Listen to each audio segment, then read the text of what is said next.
elbiseyi çok beğendim, elbiseyi beğenmiyorum şu an. Şu an mı? Aynen. Bence saçın olmadı bizden. Evet, büyük ihtimal. Salıyoruz bu düşünceleri. Evet. Bakıyoruz. Benim 2-3 dakika Yani elbiseler var, öyle olur. öyle. Benim, Geliyorlar. benim anlık geliyorlar. Yani illa bir gün bir 10 dakika geliyor bana. Bir şey düşünüyorsun.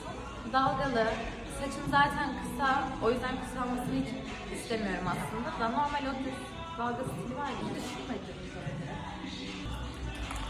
Çok saçını toplu kullanmıyor genelde. O yüzden sonradan rahatsız olduğumu bilemedim. Sence? Ya çünkü böyle kapalı ya. Uzun kollu.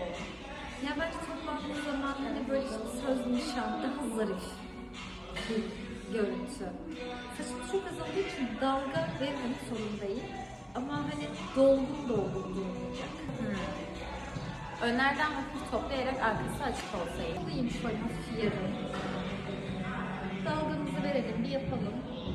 Okeyse şey yaparız. Baktım içiniz ısınmıyor. Sanki toplu daha mı iyi alıyor dersek çok saçma.